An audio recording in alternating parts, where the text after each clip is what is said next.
जंगल में पिंकी चिड़िया अपनी माँ टुनटुनी चिड़िया के साथ रहती थी। एक बार टुनटुनी चिड़िया का पति बीमार पड़ गया और कुछ ही दिनों में उसकी मौत हो गई। हे भगवान, ये तुमने क्या कर दिया? मेरे हंसते खेलते घर को उजाड़ दिया। टुन्नू, अब मैं तुम्हारे बिना कैसे रहूं?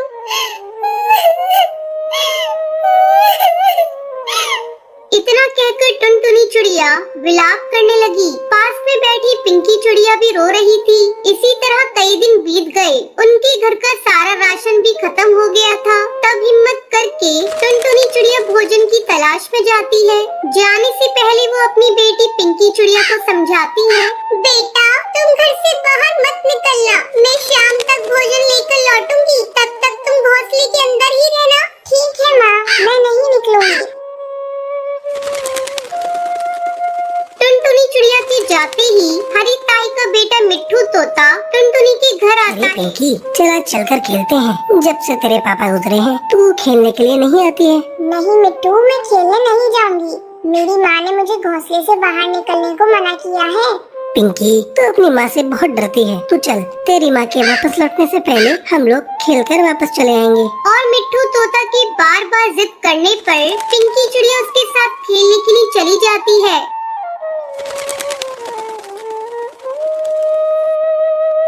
और अपनी माँ के घर वापस लौटने से पहले खेलकर अपने घोंसले में लौट आती है। शाम को, बेटा, आज तू घोंसले में अकेली थी। तुझे कोई परेशानी तो नहीं हुई? नहीं माँ, मुझे कोई परेशानी नहीं हुई। ला मुझे भोजन दो, मुझे बहुत जोरों की भूख लगी है। टुनटुनी चिड़िया अपनी बेटी को भोजन देती है। अब रोज भोजन की तलाश में जाती। इधर पिंकी चिड़िया खेलने निकल पड़ती। एक दिन, माँ, तुम मुझे रोज रोज गेहूं के दाने खाने को देती हो। आज मैं इसे नहीं खाऊंगी, मुझे चने के दाने चाहिए। बेटा, आज तू ये गेहूं के दाने खा ले। कल से मैं तेरे लिए कहीं से चने के दाने लेकर आऊंगी। अगले दिन टुनटुनी चिड़िया कड़कनाथ सेठ के पास जाती है और उससे कहती है, सेठ जी, मुझे थोड़े से चने के दाने चाहिए। क्या आप मुझे चने के दाने दोगे? मेरी बेटी कई दिनों से चने के दाने खाने की जिद कर रही है। ठीक है, मैं तुम्हें चने के दाने दे सकता हूँ, पर इसके बदले में तुम्हें मेरे खेत को साफ करना होगा। लेकिन सेठ जी, इस खेत पे तो कांटेदार झाड़ियाँ उगी हुई है। मैं इन्हें कैसे साफ करूँगी? सोच लो टुनटुनी बहन, अगर तुम इस खेत की सफाई करोगी तो ही मैं तुम्हें चने के दाने दूंगा। कुछ देर सोचकर टुनटुनी चिड़िया कहती है, ठीक है सेठ जी, मैं तैयार हूँ। मुझे चने के दाने दे दो। टुनटुनी, खेत की सफाई पूरी हो जाने पर ही मैं तुम्हें चने के दाने दूंगा। चिड़िया दिन भर खेत की झाड़ियों की सफाई करती है। सफाई करते करते वो लहूलुहान हो जाती है। शाम को वो दाना लेकर घर लौटती है। पिंकी बेटा, ये ले, मैं तेरे लिए आज चने के दाने लाई हूँ। पिंकी चिड़िया चने के दाने बड़े चाव से खाने लगती है। टुनटुनी चिड़िया अपनी बेटी को बड़े प्यार से खाते हुए देख रही थी। हे भगवान, मेरी बच्ची की खुशी के आगे मेरे जख्म कोई मायने नहीं रखते। मैं अपनी बेटी को दुखी होते कभी नहीं देख सकती। टुनटुनी चिड़िया ऐसे ही मेहनत मजदूरी करके अपनी बेटी को पाल पोस कर बड़ा करती है। इस कहानी से आपको भी सीख लेनी चाहिए। माता पिता का प्यार बहुत ही भाग्यशाली लोगों को मिलता है, लेकिन जब उनकी उम्र बढ़ जाए तो उन्हें उतना ही प्यार करना हर बच्ची का कर्तव्य है।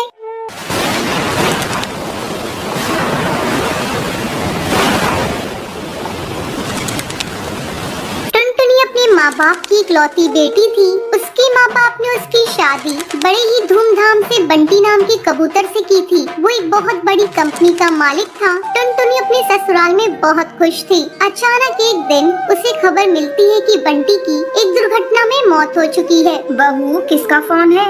अरे कुछ तो बोल बहू।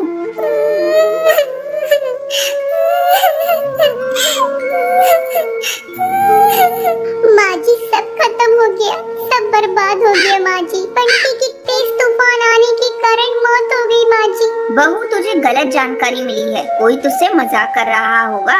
ला दे फोन, मैं बात करती हूँ। बबली अपनी बहू टुनटुनी के हाथ से फोन ले लेती है।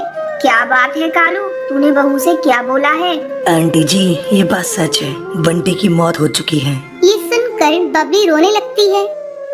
इसी तरह समय गुजरने लगता है। एक दिन बबली से मिलने उसकी बहन बेबो आती है। बहना, बंटी के बारे में सुनकर बहुत दुख हुआ। टुनटुनी बहू की अभी लंबी जिंदगी पड़ी हुई है। बंटी तो अब आ नहीं सकता। ऐसा कर तू बहू की दूसरी शादी कर दे। चाहती तो मैं भी यही हूँ बेबो, लेकिन मैं भी क्या करूँ, बहू तो तैयार ही नहीं हो रही है। जब जब मैं उससे दूसरी शादी की बात करती हूँ रोने लगती है। मैं क्या करूँ, मेरी समझ में कुछ भी नहीं आ रहा है। तू ही बहू को समझा।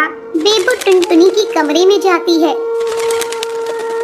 टुनटुनी कैसी है बेटा?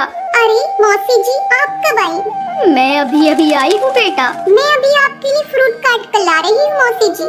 बेटा तू मेरे पास बैठ, मुझे तुझसे कुछ बातें करनी है। क्या बात है मौसी जी? देख टुनटुनी, तेरी अभी बहुत लंबी जिंदगी है, तो मेरी बात मान, दूसरी शादी कर ले। अब बंटी तो वापस आ नहीं सकता। मौसी जी, आप ऐसी बातें मत कहिए। मैं बंटी को कभी भुला नहीं सकती। मैं दूसरी शादी अब नहीं करूँगी। देख टुनटुनी, मैं तेरे भले के लिए कह रही हूँ। तू तो जानती है ये दुनिया कैसी है। मौसी जी, मैं दुनिया के बारे में नहीं जानती। अब मैं माँ जी के साथ ही अपने जीवन को बिताना चाहती हूँ। बंटी ही उनका एकमात्र सहारा था, वो तो चला गया। अब मैं माँ जी का सहारा बनूंगी। अगर आप लोग चाहती है कि मैं खुश रहूँ, तो आप लोग मेरा एडमिशन किसी कॉलेज में करा दीजिए। मैं आगे पढ़ना चाहती हूँ। ठीक है बहू, तू जैसा ठीक समझे। मैं तो तेरे भले के लिए कह रही थी। मैं अभी बबली से कह देती हूँ, वो तेरा एडमिशन कल ही किसी कॉलेज में करा देगी। अब टुनटुनी कॉलेज जाने लगती है। एक दिन वो नोट्स लेने के लिए अपनी सहेली के घर जाती है। वहाँ उसकी मुलाकात उसकी सहेली के भाई से होती है। आप कौन है? आपको किससे काम है? मैं बुलबुल की सहेली टुनटुनी हूँ। मैं नोट्स लेने आई हूँ। बबली तो अभी घर पर नहीं है, मैं उसे बता दूंगा। वैसे आपका नाम क्या है? मेरा नाम टुनटुनी है। जब बुलबुल घर पर आती है तब उसका भाई रॉकी उससे कहता है, बुलबुल, तुम्हारी सहेली टुनटुनी तुमसे नोट्स लेने आई थी। हाँ भैया, मैंने ही उसे घर पर बुलाया था ताकि तुम उसे देख लो और वो तुम्हें देख ले। बेचारी विधवा है और मैं उसे अपनी भाभी बनाना चाहती हूँ। कहो तुम्हारी क्या राय है? ठीक है बुलबुल, मैं टुनटुनी से शादी करने के लिए तैयार हूँ। बुलबुल अपने भाई का रिश्ता लेकर टुनटुनी के घर जाती है।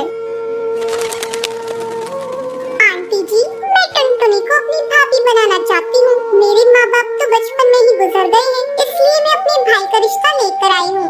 बेटा मैं भी यही चाहती हूँ, लेकिन टुनटुनी तो शादी के लिए तैयार ही नहीं है। बस आंटी जी, आप हाँ कह दीजिए, मैं टुनटुनी को मना लूंगी। बुलबुल टुनटुनी को शादी करने के लिए बहुत मनाती है। आखिरकार टुनटुनी शादी करने के लिए मान जाती है। और एक दिन धूमधाम से टुनटुनी और रॉकी की शादी हो जाती है। टुनटुनी अपने ससुराल जाकर खुशी खुशी रहने लगती है।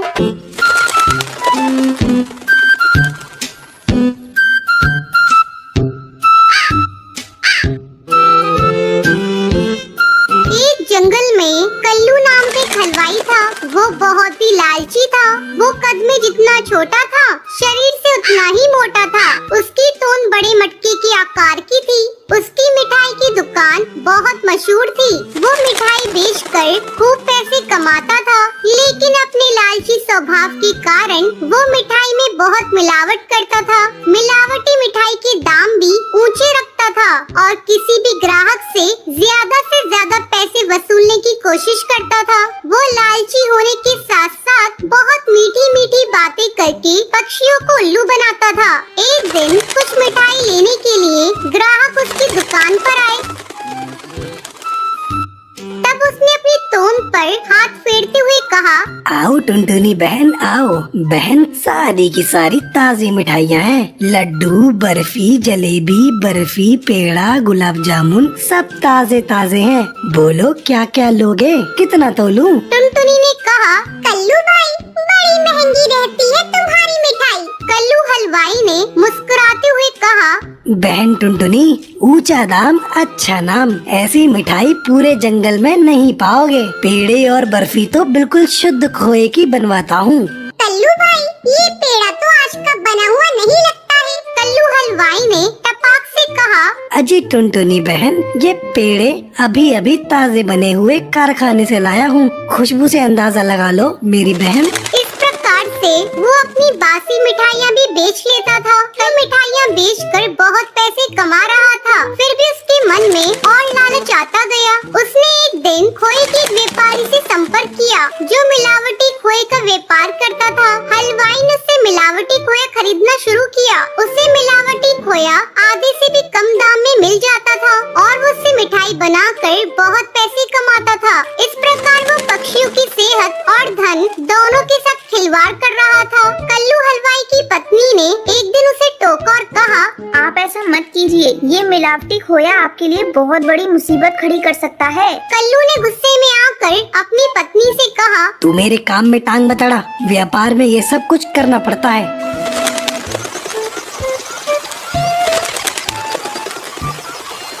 एक दिन बहुत सारे ग्राहकों ने कल्लू की दुकान से बहुत सारी मिठाइयाँ खरीदी।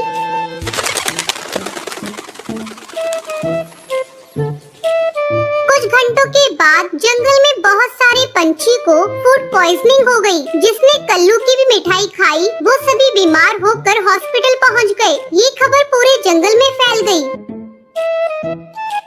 पुलिस कल्लू की दुकान पर पहुंच गई।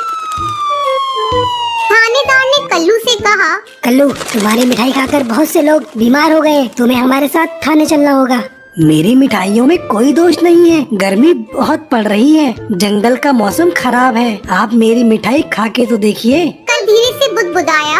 आप कहें तो घर के लिए 2-4 किलो तोल दूं? थानेदार ने अपने सिपाहियों से कहा, मिठाइयों के सैंपल लो, जांच के लिए भेजना है और कालू को थाने ले चलो। कल्लू गिड़गिड़ाता रहा, लेकिन उसकी एक न चली। उसके लालच ने उसे सलाखों के पीछे भेज दिया। जैसी करनी वैसी भरनी, लालच बुरी बला।